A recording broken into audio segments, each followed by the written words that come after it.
मिला टाइम्स में खुशामदीद। मैं हूं शम्स तबरेज़ कासमी। डॉक्टर मनमोहन सिंह जब वज़ीर आज़म के ओहदा पर फाइज थे तो लगातार बीजेपी ने उनका अपमान किया, उनका मजाक उड़ाया। जब 2014 में उन्होंने इस्तीफ़ा दे दिया, उसके बाद भी बीजेपी की तरफ से उनके अपमान का सिलसिला जारी रहा। और अब जब उनकी मौत हो चुकी है, अंतिम संस्कार भी हो चुका है, तब भी बीजेपी पर यही इल्ज़ाम लग रहा है कि बीजेपी ने मरने के बाद भी डॉक्टर मनमोहन सिंह का अपमान किया है। डॉक्टर मनमोहन सिंह को वह सम्मान नहीं दिया गया जो मिलना चाहिए था। और ये जो लड़ाई है अब बढ़ती जा रही है। कांग्रेस और बीजेपी के दरमियान लफ्जी जंग शुरू हो चुकी है और जो देश का जो तबका है वो भी दो हिस्सों में बटा हुआ है। एक तबका वह है जो ये कह रहा है कि डॉक्टर मनमोहन सिंह 10 सालों तक देश के वजीर आजम रहे। 1991 में भारत की मैशत को बहरान से उन्होंने निकाला था। अगर मनमोहन सिंह ना होते तो भारत की मैशत और इकोनॉमी बदतरीन हालत को पहुंच चुकी होती और इस वक्त जो भारत की मैशत कुछ ठीक ठाक मानी जा रही है, ये हालत भी भारत की इकोनॉमी और मैशत की ना होती। डॉक्टर मनमोहन सिंह मोहसिन हिंदुस्तान है, लेकिन जब उनकी मौत हो जाती है तो उनको वो जगह नहीं दी गई जो उनको मिलना चाहिए था, उनके लिए मेमोरियल बनना चाहिए था। लेकिन वज़ीर आज़म मोदी ने, बीजेपी सरकार ने भेदभाव से काम लिया है और जो सम्मान अटल बिहारी वाजपेयी को दिया गया वो इनको नहीं दिया गया। पूरा विवाद क्या है इस वीडियो में हम जानेंगे। इसके अलावा ये भी आपको बताएंगे कि डॉक्टर मनमोहन सिंह के बारे में क्यों मुसलमान रहनुमा ये कह रहे हैं कि आज़ाद भारत में वो मुसलमानों के लिए सबसे बेस्ट प्राइम मिनिस्टर साबित हुए हैं। सबसे पहले जानते हैं कि विवाद क्या चल रहा है। दरअसल जैसे ही यह खबर सामने आती है कि मनमोहन सिंह का 92 साल की उम्र में इंतकाल हो गया है, उसके बाद कांग्रेस के सदर मल्लिकार्जुन खड़गे और उनके दूसरे नेताओं ने देश के वज़ीर आज़म से, देश के वज़ीर दाखिला से और बीजेपी सरकार से ये मांग की कि मनमोहन सिंह की समाधि को वहीं रखा जाए, उनका अंतिम संस्कार वही किया जाए जहां उनका मेमोरियल बनाया जाएगा। और इसके लिए उन्होंने मांग की कि राजघाट पे कोई जगह दी जाए। ज़्यादातर जो प्राइम मिनिस्टर है वो राजघाट या उसके आसपास जो जगह है वही उनका अंतिम संस्कार हुआ है, उनके नाम से मेमोरियल बनाया गया। लेकिन सरकार ने कहा कि ऐसा करने में काफ़ी वक्त लगेगा, जगह तय करना होगा, फिर अंतिम संस्कार होगा, तो ये लंबा चौड़ा प्रोसेस है, ऐसा पॉसिबल नहीं है। इसलिए सरकार ने ये डिसीजन लिया और फैसला किया कि मनमोहन सिंह का जो अंतिम संस्कार है वो निगम बुद्ध विहार में होगा। बुद्ध विहार निगम जो लाल किला के पीछे है और काफ़ी तारीखी और पुराना वो शमशान घाट माना जाता है। तो सरकार ने फैसला किया कि डॉक्टर मनमोहन सिंह का अंतिम संस्कार बुद्ध निगम विहार में किया जाएगा और उनके नाम से मेमोरियल बनाई जाएगी। उसके लिए वक्त लगेगा, जगह तय किया जाएगा। कांग्रेस की मांग ये थी और कई लोगों की मांग यही रही कि डॉक्टर मनमोहन सिंह का अंतिम संस्कार उसी जगह पर किया जाए जहां उनका मेमोरियल बने। अब क्या होगा कि उनका बुद्ध निगम विहार में अंतिम संस्कार हो चुका है, वहां उनकी समाधि है, या कह लीजिए उनकी कब्र है, वहां उनको जलाया गया। सिख धर्म में भी जलाया ही जाता है जैसे हिंदू धर्म में लाश को जलाया जाता है।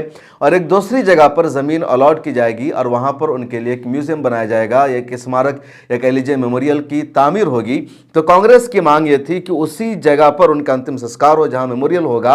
अटल बिहारी वाजपेयी के लिए 2-3 दिन की ताखिर हुई, लेकिन पहले सरकार ने एक ज़मीन अलॉट किया, वहीं पर उनका अंतिम संस्कार हुआ, वहीं पर उनके लिए मेमोरियल बनाया गया। डॉक्टर मनमोहन सिंह के साथ ऐसा नहीं हो सका और इसी को कांग्रेस ने या डॉक्टर मनमोहन सिंह के चाहने वालों ने कहा कि बीजेपी ने उनका अपमान किया है।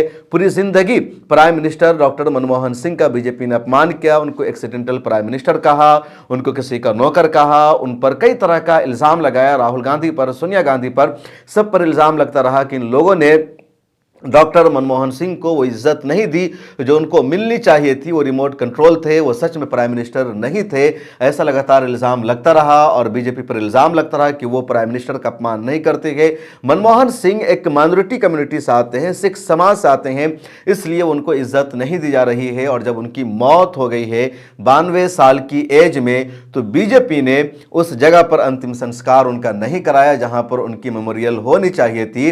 लोगों ने मांग की कि जहां पर राजीव गांधी की समाधि है या जहां पर इंदिरा गांधी की समाधि है वो जगह दी जाए जो राजघाट के आसपास ही है, लेकिन वो जगह भी देने से सरकार ने इनकार कर दिया और अब ट्विटर पर या पूरे सोशल मीडिया पर यह बहस छिड़ रही है, हर जगह इसी पर गुफ्तगू हो रही है।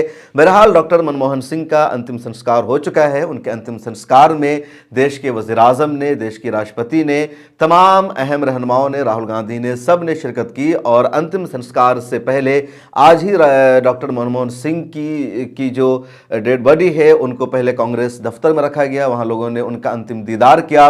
उसके बाद फिर उनकी समाधि को गौतम निगम विहार ले जाया गया और वहाँ उनका अंतिम संस्कार हुआ। तमाम मीडिया चैनलों पर इस खबर को लाइव नशर किया गया, पूरे सरकारी एजाज़ के साथ ये सब कुछ हुआ। लेकिन ये जो समाधि का मसला है, जो मेमोरियल का मसला है, ये तनाज़ो बन गया है और देखना यह है कि तनाज़ो कब थमता है। आइए अब दूसरी बात आपको बताते हैं कि डॉक्टर मनमोहन सिंह के बारे में कहा जा रहा है कि वो मुसलमानों के लिए सबसे बेस्ट प्राइम मिनिस्टर साबित हुए और उसकी वजह यह है कि पिछले 75 सालों में डॉक्टर मनमोहन सिंह के दौर में सचर कमेटी की रिपोर्ट सामने आई, जिस रिपोर्ट में मुसलमानों की तालीमी, इक़्तिसादी, समाजी सूरत हाल का जायज़ा लिया गया।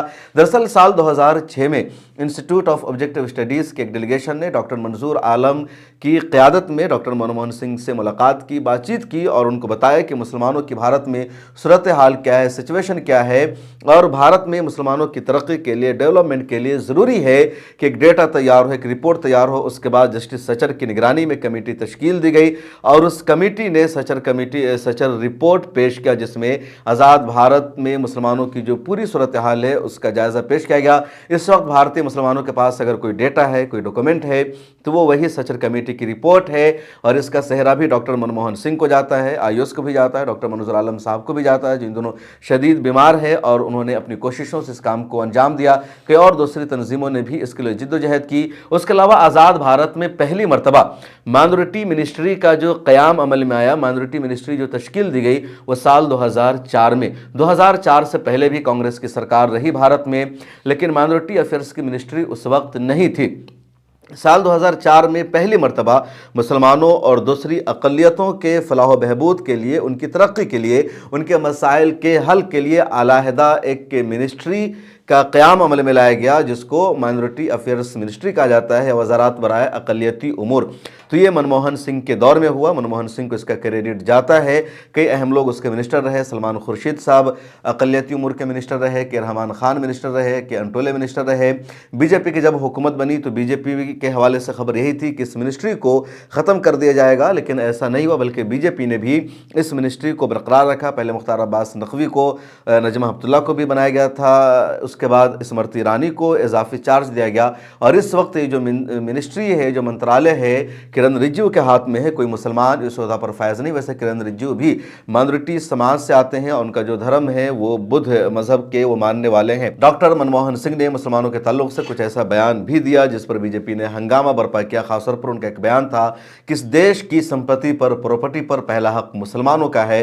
इसको लेकर के भी हंगामा किया गया। इस वक्त कुछ तस्वीरें भी वायरल की जा रही है और एक तस्वीर में डॉक्टर मनमोहन सिंह को दिखाया जा रहा है, दूसरी तरफ नरेंद्र मोदी को दिखाया जा रहा है और कहा जा रहा है कि डॉक्टर मनमोहन सिंह पर इल्ज़ाम लगता रहा चुप रहने का, खामोश रहने का। इसके बावजूद 150 से ज़्यादा प्रेस कॉन्फ्रेंस उन्होंने किया, हमेशा सहाफ़ियों के सवालों का जवाब दिया। 2014 में जब आखिरी मरतबा उन्होंने प्रेस कॉन्फ्रेंस किया और उनकी जो प्रेस कॉन्फ्रेंस थी वो आखिरी प्रेस कॉन्फ्रेंस थी क्योंकि उन्होंने रिज़ाइन दिया था, तो इस वक्त भी उन्होंने 60 से ज़्यादा अनस्क्रिप्टेड सवालों का जवाब दिया। लेकिन पीएम नरेंद्र मोदी ने अभी तक एक भी प्रेस कॉन्फ्रेंस नहीं किया है, एक भी प्रेस कॉन्फ्रेंस में उन्होंने सहाफ़ियों का सामना नहीं किया है। नरेंद्र मोदी ने इंटरव्यूज़ दिए हैं, उन्होंने खिताब किया है, लेकिन प्रेस कॉन्फ्रेंस नहीं किया है। प्रेस कॉन्फ्रेंस और इंटरव्यूज़ में वाज़ेह फ़र्क है, क्योंकि प्रेस कॉन्फ्रेंस में जो सवाल होता है अनस्क्रिप्टेड होता है, कुछ भी सवाल हो सकता है। हालांकि पीएम मोदी की जो प्रेस कॉन्फ्रेंस होगी उसमें वही सहाफ़ी जाएंगे जिनको परमिशन मिलेगी, जिनके लिए पास अलॉट होगा। कोई आम उनकी प्रेस कॉन्फ्रेंस में नहीं जा सकता है। इसके बावजूद भी लोग सवाल उठा रहे हैं कि नरेंद्र मोदी ने अभी तक एक भी प्रेस कॉन्फ्रेंस नहीं की है। इसके अलावा भी कई सारे उमूर पर बहस हो रही है। बहरहाल डॉक्टर मनमोहन सिंह का जो दौर था वो दौर हिंदुस्तान के लिए, यहाँ के मुसलमानों के लिए, इकनॉमी के लिए, सब के लिए बेहतर माना जाता है और डॉक्टर मनमोहन सिंह खामोशी के साथ तमाम इल्ज़ामात को सुनते बोलते रहे, अपना काम करते रहे। कभी उन्होंने किसी का जवाब नहीं दिया, बल्कि सबको साथ लेकर उन्होंने कोशिश की। डॉक्टर मनमोहन सिंह उर्दू बहुत अच्छी जानते थे, बल्कि उर्दू बोलते थे, लिखते थे। वो हिंदी नहीं लिख सकते थे और अपनी हिंदी की स्पीच भी वो उर्दू स्क्रिप्ट में ही लिखते थे। तो डॉक्टर मनमोहन सिंह की बहुत सारी खूबियां हैं और अपनी खूबियों की वजह से डॉक्टर मनमोहन सिंह हमेशा याद रखे जाएंगे। 1932 में पाकिस्तान के एक गांव में उनकी विलादत हुई। तकसीम के बाद वो इंडिया आ गए, भारत आ गए और 2024 के आखिरी महीना में उनकी वफात हुई है। डॉक्टर मनमोहन सिंह के बारे में आपकी क्या राय है? अगर आपको एक जुमला लिख सकते हैं या एक जुमले में डॉक्टर मनमोहन सिंह की खूबियों को बयान कर सकते हैं तो ज़रूर लिखिए, बताइए और मिल्लत टाइम्स को देखते रहिए। मिल्लत टाइम्स को जारी रखने और मजबूत बनाने के लिए हमारी आर्थिक सहायता कीजिए। ये एक आजाद मीडिया हाउस और कमजोरों की आवाज है। आप हमें देखें, सुने, पढ़ें और हर महीना ज्यादा नहीं, सिर्फ 100 रुपये से मदद करें। डिटेल्स डिस्क्रिप्शन में मौजूद है।